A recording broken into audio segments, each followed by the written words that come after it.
everyone. Welcome back to another episode of the Relentless Theory Podcast. Today again with our guest Leon Berfelde. He's a HYROX Pro athlete and a strength and conditioning coach. My name is Peter Schaller. I'm the founder of Relentless Theory, performance coach, and I'm also prepping right now for my first HYROX race and a marathon coming up. And yes, that's also gonna be our topic today. Welcome, Leon. If you want to give us a little introduction again. I mean, we've done this on the first episode kind of in detail, but Yeah, man, what's up? I'm happy to be here again.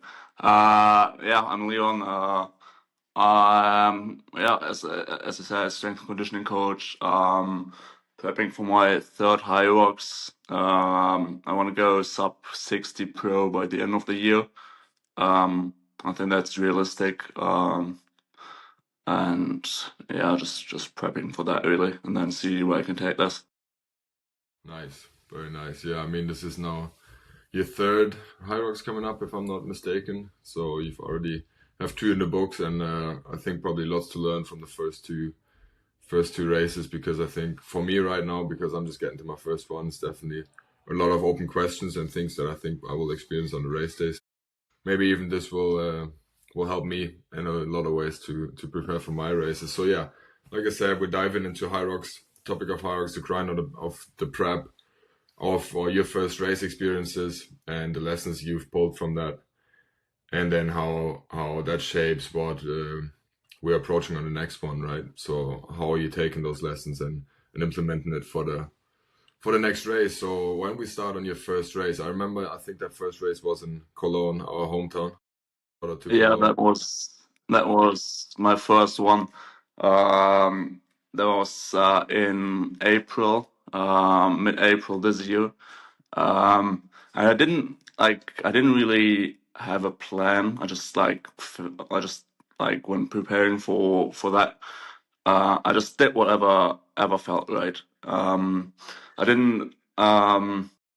didn't put much effort into creating a plan for myself. I didn't do the research. I don't even know why I didn't. I think I just wanted to do my thing, have fun, and then learn during the process. And so I didn't do a lot of research, and I did a lot of HYROX movements. I did my running obviously as well. I still did a lot of strength training, building up to the race. Like a lot of sled push, a lot of sled pull, a lot of erg work, and then I did lots of devil's press, and all these movements. So strength training, but I tailored it to the race. But compared to what I'm doing now, I did a lot of strength training. I did like 3 or 4 runs a week, and the rest was really I think I had 3 strength sessions a week, which is a lot compared to what I'm doing now. And I didn't even know what I was aiming for. Prior to the race, I was like, let's go for sub 60, and sub 60 pro is that's elite level, right? And then that's what I did. I said 100 days before the race, and then I was training for the race and I got more experience. I was like, that's not realistic. I'm not gonna be close. At some point I want to be a sub 60 athlete, but that's in the future. And then I realized that, and I was like, I'm not sure where that's gonna go. At least for the Cologne race, it could have been 120, 115, 110, 1.5. I didn't really know. And then I did the race, and I think I finished in a 111. Is what I did, which is solid for first HYROX Pro. Not obviously where I wanted it to be, but considered that I wasn't big on endurance training and all of that. Didn't really have a plan. It was okay. I was dying, like, but it was a good race, and I learned a lot. I know my preparation wasn't ideal, wasn't even good. I wouldn't say it was good. I had fun though. Well, I think the first one is kind of one like that. That's what I feel like right now. You just kind of go in and try to have fun with it, not put too much pressure on yourself, because you've never been at a HYROX race. You don't know what game day looks like, or race day looks like. And yeah, actually that's what I wanted to talk about next, is the race day kind of. So you said leading up to you didn't really structure your training too crazy much, but obviously you came in with a certain fitness level as well. I mean, I've known you for a while. You've always been fairly fit. Yeah, why don't you share a bit about like the first day of HYROX, the first race that you did? Kind of like just getting there, setting up. I know it was in Cologne with the FIBO, so it was probably super busy and full of people as well. And maybe, I don't know, you felt some nerves, or did you feel some good energy from it? Like, how was that for you? Yeah, man. Just quickly getting back to what you said, that like the first HYROX is really like there to learn. It's a good Yeah, opportunity. I fully agree with that, because like HYROX, like with the training, there's no blueprint, right? Like there are certain principles that you should follow, but like every athlete in the end is different. So it's good like to at the first one, second HYROX, they always good to like figure out what works for you, what doesn't work for you, where your strengths, where your weaknesses, and then what works for you. So yeah, and then regarding race day, so in Cologne and Berlin, like they pretty much look the same. Like the real prep obviously like begins like 2 or 3 weeks out, right? When you go into tapering phase, like where you like typically you cut the volume, like your training volume, and you increase the intensity and the intensity. Um, and then like the last couple of days before race day, it's really you don't train a lot. Like you do like short, like very short, high intensity workouts maybe. And then you typically have like 1 or 2 like off days where you just like keep moving a bit, right? Keep the focus. And yeah, then the night before race day, you just gotta eat, man. Like, I get love it. the get the carbs in, right? And yeah, go to sleep early, prepare. Then get up in the morning. Like it depends a bit on like on what time your race is scheduled, right? Right. If it's in the morning, like around like midday, like 11 or 12, you gotta get up early, right? Because like you don't want to eat too late, right? What do you say Like is like a good time frame for you to have that last meal before the race? ideally, like like you have like bowel movement, like just before the race starting, right? So you need a couple of hours, like your body needs a couple of hours to process the food that you put in. So if it's breakfast, like I try to have breakfast maybe depending on what it is, like 4, 5, 6 hours before the race starts. Um, if you want the bowel movement to happen before, right, and then like leading up like to the race, maybe like 2 hours before have another top up, right? Like maybe 2 dates and a brioche. Um, but then like don't put any food in your body like 90 minutes 90 minutes prior to the race. And same goes for water, right? Like the hour before the race, only like small sips if you need them. Um, Not too much. You and don't want to carry too much stuff around with you, right? yeah, exactly. And yeah, like 45 minutes before the race. I think it's 45 minutes.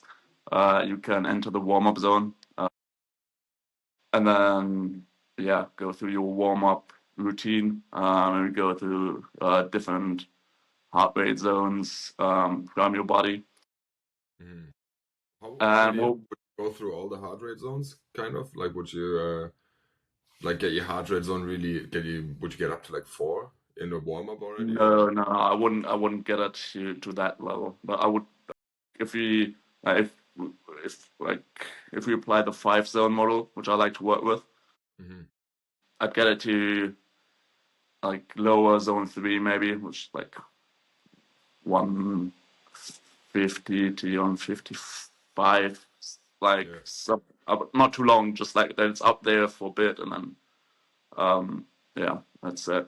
Then you just start with the other guys. It's quite funny because with the pro races, like the warm up area is just like full of beasts, man. Like like no matter how big you are, you just like one of. You're just the average guy there in that room. You're just the average guy, man. Like there's a lot of big guys there. Like I was thinking that too when I was looking at so my HYROX race is coming up in Toronto, right? So I was looking at last year's results from the HYROX Pro race, so like from my division, and there was 300 races in the male division for the pro race. You know, I just always feel like when I go around here and like I go about my business and I train, I go to the gym, and like you don't see many guys train like the way we train, right? Like you barely ever see someone who runs like 40, 50K a week and then still hits the gym like 2, 3 times and does some conditioning. So I'm always like, where the hell are these guys? Like, where do you find them? And then you show up there and there's like 300 of them lined up, and I'm like, holy, this is crazy. So yeah, I guess they're all in hiding because the work hall happens in the dark, doesn't it? Yeah, unless you open Instagram and it's all there. That's very true, actually. You see them. But yeah, like it is a bubble. But yeah, you just got to do your thing, man. Like I like to I put in my headphones and I just like zone in and don't really look around me. I just like to do my own thing, right? Focus on myself, and like I think that's a good strategy for race day, but also like when it comes to preparing for your race, because obviously when I started HYROX, I was following all these elite 15 guys, follow them on Instagram, right?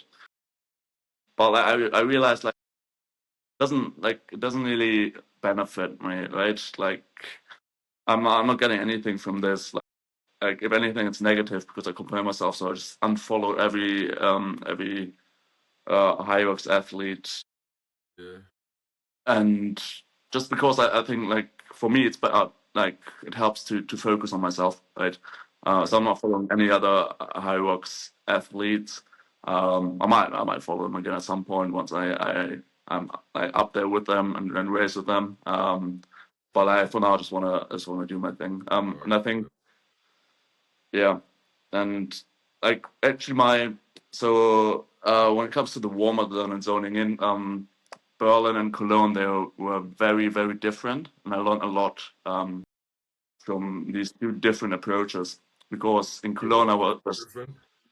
like so. I mean, like so, building up to the race in Cologne, like on race day, I went straight into fighting mode. Like when I entered the warm up zone, I put my headphones in, noise canceling, listened to some like in your face hip hop, as I like to call it, and I went into fighting mode, right?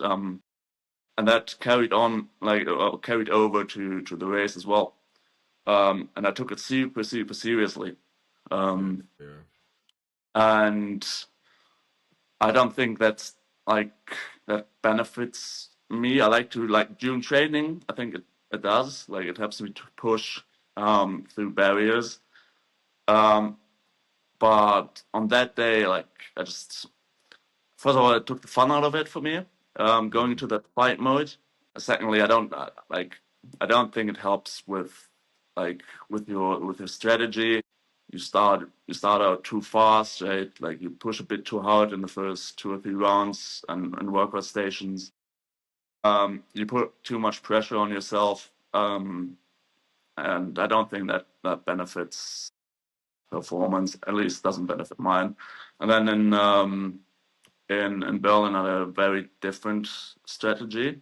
I just tried to enjoy it. And there's a video on my Instagram channel where I'm just like dancing through the station sometimes, and just having fun, and I didn't put any pressure on myself.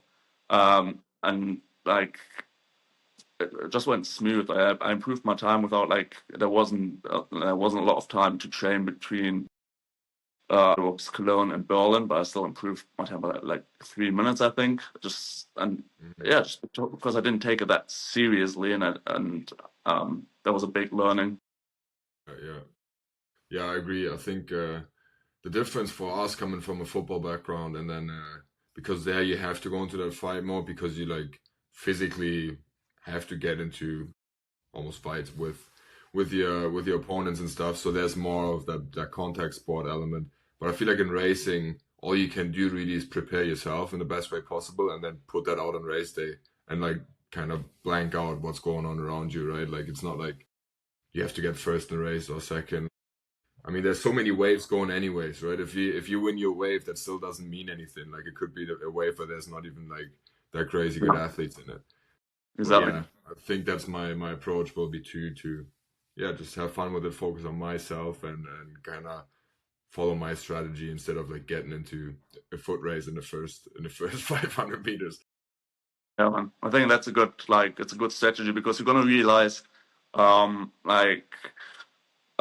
you start the race, everybody around you, like they go for it, right? And that was the case in Cologne, and that was the case in Berlin. Like guys started out fast, and I was like, quick as well. Yeah. what's that? Like they burn out pretty quick then as well. Usually, don't they? Well, some of them do, right? Like they starting the race. All these guys are going past me, right? And like like at least like in Berlin, I was like, well, just go for it, guys. In my head, I was like let them go. Like and like after the second station, latest, I'm gonna like go past them again, and that's like what happens like a lot. Like a lot of these guys who just like go out too fast, you're gonna catch up with them. And then, I mean, you want to avoid just ramping up your heart rate to like zone 4 right away, right? Because you might not be able to ever get it out of that zone again after. Yeah, exactly. Now, something interesting again, like about getting into that zone. Like I really enjoy like getting into the zone. Like for me means like I'm like in a fight mode, right? I'm like I have my headphones in, like listen to in your face hip hop. Like in my head, I'm like bring it on, right? And it helps me like doing training to push. And I like being in that zone because like my whole body is like buzzing, right? Yeah.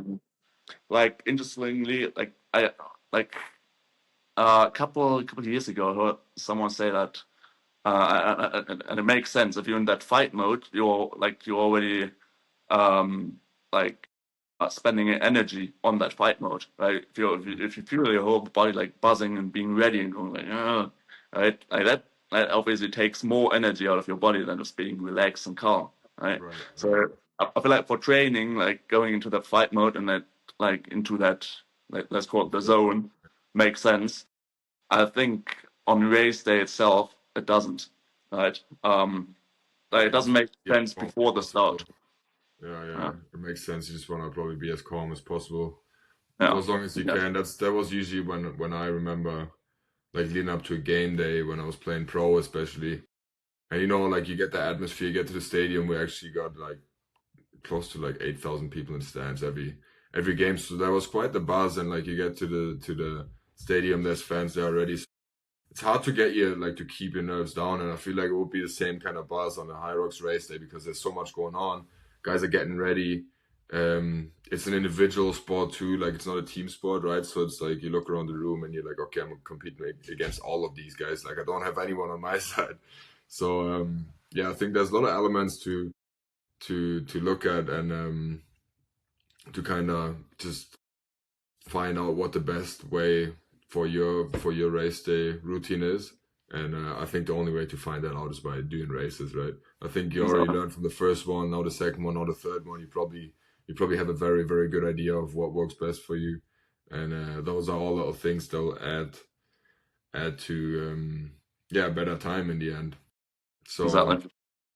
yeah, like we've talked about your first HYROX and kind of like you race day, how that usually goes. Why don't we talk about a bit of the lead up to your second race in Berlin? So you said you didn't really have much time in between those races. You still cut 3 minutes off though. So what is like training wise something you did differently in that time? So like I think I had like 5 or 6 weeks between those races. Mm-hmm. And that's not a lot because like if you look at the programming, right, the week after the race, or the first 2 weeks after the race, I used them like mainly for recovery, right? Because I was new to the sport, so like the race in Cologne had a big impact on me. Mm-hmm. Uh, I had to recover for it. Like my body wasn't wasn't like accustomed or used to it. Were you So really sore really, after the first run? Like were you what's that? pretty sore? Were you pretty sore after the first race? Yeah, man. Like I was sore as fuck, bro. I Um, have to run a marathon 8 days later in a month, yeah, so good luck with that. I think it's that's gonna be tough. yeah, like it's a let's call it a special idea. Well, I'm gonna get through it no matter the time. But my focus is definitely on the rocks though. Like I'll finish the Yeah, marathon. I'm not too worried about the time there, but it's just fun yeah, after that as well. you'll be fine. Yeah, Like especially with your background and like in football and like running sports, like you'll be yeah, fine. that should be alright. But yeah, like I was like I'm gonna give my body like 2 weeks to recover. And like with some efforts, like that's the amount it takes really to like if with some of these events, like it takes you a lot of time to recover, to get like the residual fatigue out, especially like when you're new to the sport. So I took my like 2 weeks to recover. That doesn't mean I didn't train. Obviously, I trained, like, Yeah, but yeah, yeah. at very very low intensity. And then like that's 2 weeks gone. Right now I'm left with 4 weeks. Um, and basically out of these 4 weeks, you want to have like 1.5 or 2 for like building up to the race for where you again like cut volume, right, and like have high intensity. So that leaves me with like maybe 2 weeks to like properly train. I just like what did I do actually? Like my plan was 2 weeks recovery, 2 weeks like a lot of zone 2, improving that base at Mm-hmm. least a little, but um like a bit of threshold training, although like that's like always like you got to be careful with the threshold training. What I did as well was a lot of mixed modality sessions, right? So running plus strength training combined, right? Like I did a lot of runs followed like maybe 600s, 800s, like immediately followed by a couple of reps of devil's press, and then a couple of wall balls, Mm-hmm. and then again like a 200-meter run, and then maybe 2 minute recovery, and then 5 rounds. I did a lot of like that's what I did um, for the like to prepare for the Berlin race because I was like I don't have a lot of time, so maybe like I try to improve on some of my weaknesses, Yeah, which was for sure. definitely the wall balls. I wasn't good. Like a lot, I lost a lot of time. I was like nearly dying in Cologne, like going out of the walls. Um, so yeah, and then like taper week was coming up again, and then I improved the time like quite a bit. You gotta say Berlin, it's a fast race as well. There are like some races where you like where you're gonna be faster, like a bit like Formula One racing, right? Like depending on the track. Track. Fast tracks. So, In Cologne was like you had to run 3 rounds, a lot of three laps, right? That slows you down like compared to one big one. yeah, for sure. So Berlin was a fast race. But yeah, I'd say like I improved a bit on my weaknesses. It was a like fast track. I had a better strategy, right? And yeah, so I could improve my time to like 108. But I'd say like Maastricht now is going to be the first one that I've properly trained for. By properly trained, I mean like having a like a plan that's like at least 12 weeks long, ideally 15 to 16, right? So you have like 3 big mesocycles, and yeah, so I'm not sure like what I should aim for in Maastricht, because like it's gonna be the first one that I've properly trained for. And yeah, Maastricht will show if I did the right things now. Yeah. That'll be, I feel like, I mean, we've been talking more since as well, kind of in that prep phase. That's when we kind of started talking more again, almost weekly on the phone, even just to like share how our prep's going and stuff. So I'm really excited to see where you can take it too, because I'm just going into my first one now, right? And I think my goal, if I can get like a 110, 115, like somewhere around where you started too, I think that would be somewhat realistic. But at the end, you don't know until race day, right? Yeah, man, if you're gonna beat my Cologne time, I'm gonna be pissed. But if I beat your entry time, we'll see. I mean, I've been doing a lot of endurance, just Yeah. naturally because I'm also prepping for my marathon, and just by looking into what the HYROX actually is, it is a lot like it's an endurance event in the end, right? Like the only real strength exercises in the end are your sled pushes and sled pulls. I feel like the rest is all even like mainly lower body endurance. I mean the lunges obviously are a killer and the wall balls are a killer, but the rest mostly is just like that run, and really try to focus on my heart rate to try to lower my heart rate and like get my zone 2 level low and be comfortable in that. So yeah, I'll see. I mean, obviously we're heavy guys as well. I'm probably gonna be coming in at like 225, which is like around 102 kg at a race. I think that's low above average for your typical HYROX races, but it's kind of interesting, Yeah, you know, you see even at the elite level, like if you compare a guy like Hunter McIntyre with a guy like Tim Vanish, who are so close, like they're they're both like top 3 probably right now, and their body types are completely different, right? Tim Vanish looks like a runner, like he's more skinny. Obviously, he's got strength as well, but and then Hunter's just this unit. yeah, man. You gotta look at the complete roster, I'd say. And if you look at the complete elite 15 roster, you can see that Hunter is the exception. Like he's not the rule.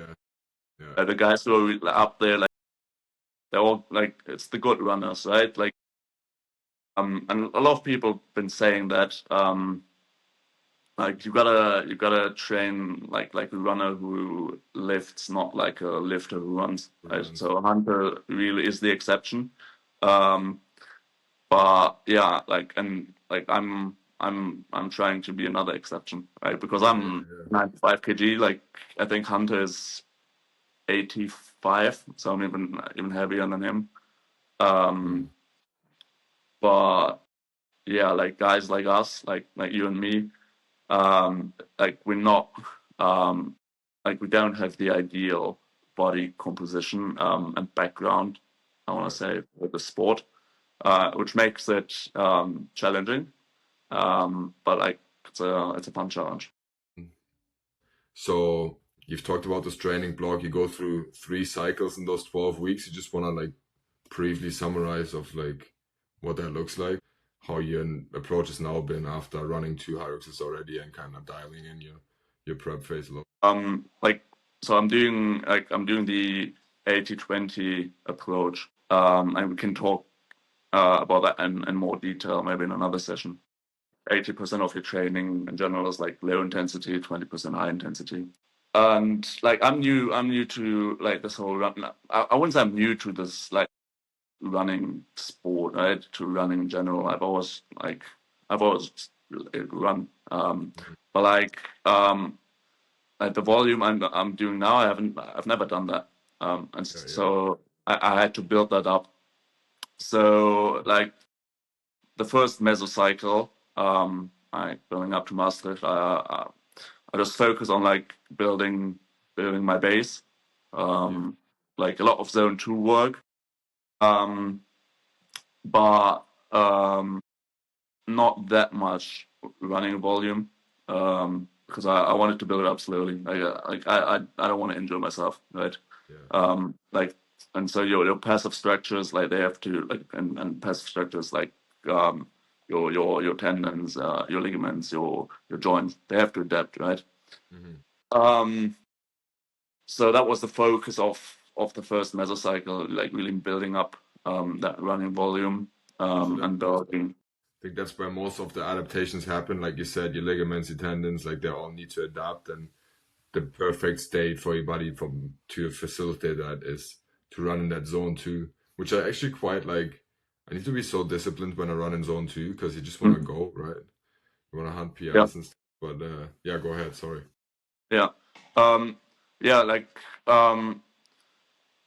obviously they need like much more time to adapt compared to muscles, right? And yeah, like doing like zone 2 runs, obviously like it's good. Like it's not doesn't have as much like of an impact on your structures compared to like high intensity intervals, right? Like yeah, so I did like maybe 2 or 3 running sessions and a lot of biking as well. And then in the second mesocycle, I still did a lot of zone 2, but I substituted bike work with running, so more running volume, and yeah, did a bit of mixed modality sessions as well. I started implementing one double threshold day, so 2 threshold sessions in one day.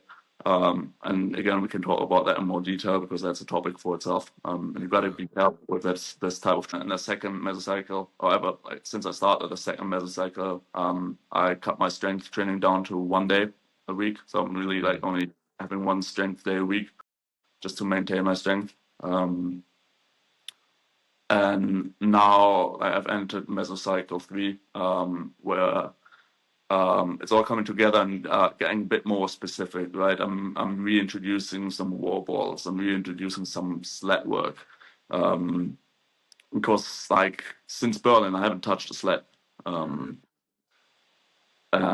yeah, now like I'm just like trying to bring it all together. Right, working on the details now and just like Exactly. more race specific movements and stuff. Yeah. That's good to know. I feel like I've kind of been on track with most of what you said as well with my prep. Like for just like first HYROX like that you did, and my program wasn't like too crazy structured, but I got my volume in just by natural too because I'm training for that marathon as well. So I feel like now I'm 5 weeks out. I'll probably start pushing into these more specific movements in the last 4 weeks, 3 to 4 weeks. I'll see. But yeah, it's been definitely quite the change up to train for HYROX, right? Because you have that strength component, you have that running component, then, and if you don't really know what you're doing, you probably burn yourself out pretty quick trying to prep yourself for a race like that.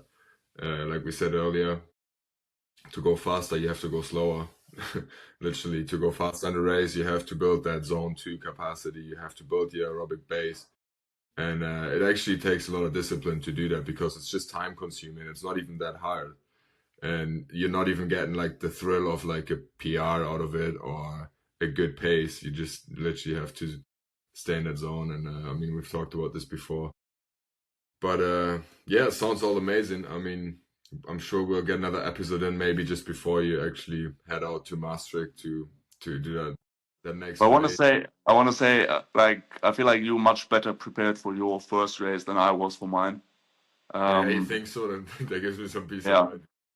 yeah. Like, I didn't do a lot of zone 2 training because I bet then I just wanted to I just wanted to go for it, you know. Like also during my training, I just wanted high intensity work, and Yeah. you're doing a lot of zone 2. Like you're better prepared than I am. I wouldn't be surprised if you beat my Cologne time by a lot, to be honest. Oh yeah. Oh, no Well, I pressure. feel like no pressure. I feel like that's something if I land right around that, I'll be happy. Maybe it will go better. Maybe it will go worse. It always depends too, like on your daily form, just right. If you have a low HRV score that day, you didn't get the right sleep, your body's still in recovery mode or something. That can cost you some serious time, right? But I mean, there's tools to kind of keep that on track as well, obviously. But yeah, one more thing before we're gonna wrap it up here. So if there's one thing that really stood out to you throughout the first 2 races and leading up to the last race, what's one piece of advice that you'd give someone who's thinking about signing up for a HYROX race and sometime soon and start preparing for it? Have fun. Like like you you can have the best training plan, and like the best program. If you don't enjoy it, it's not going to work. Like you're not going to follow it. Yeah. So see that what works for you, how you can implement it into your week, how you can combine it with your private life, professional life. Hmm. Like see what works for you, but like you gotta enjoy it. And then like the race itself as well. Like try like don't lose the fun. Yeah. If you don't like if you don't have fun, if you don't enjoy it, you're not going to be good at it. So try to also for the zone 2 training, like you got to find the joy in it, and then like you're going to keep doing it. You're going to be good at it. So I that's agree. the number one advice. I agree. That's the hardest part, when you train so much and it's all leading up to a certain event. Sometimes you just think about the event and the pressures of it and stuff. Damn, you're spending like 12 weeks just leading up to the race, so you may as well enjoy that time too, right? Yeah, I totally agree. Have fun with the whole thing. You know, we all like to compete, but in the end, we all just compete against ourselves. So there's no one else you can beat but yourself, and I think that's a very important message too. So yeah, great wrap up. I think there's a lot of valuable information that you've given us about your HYROX races, your experiences, and your prep. Yeah, to our listeners, if you enjoyed this, maybe share it with a friend who's crazy enough to think about running a HYROX as well, and yeah, follow along on our journey on our next races because we've got lots more to come. I feel like, my friend. Yeah, man. Like there's gonna be a double in the future as well. I could feel For it. sure, for sure. We gotta set that up. I mean, maybe during the winter on the new year sometime. Yeah, man. We'll see. Maybe we can hit up an event together when I'm back in Germany in the winter time or something. I think we would be good, man. Like I think we could qualify for Stockholm for the World Championship. But we'll see. Oh, sick. That'd be sick. I mean, we'll definitely stand out just by our size. Exactly. Two German giants. Let's Exactly. go. Awesome, mate. Thank you so much. Appreciate you, and hopefully we'll get another episode in soon. Until Yes, sir. then, have training and all the best. My guy. Much love.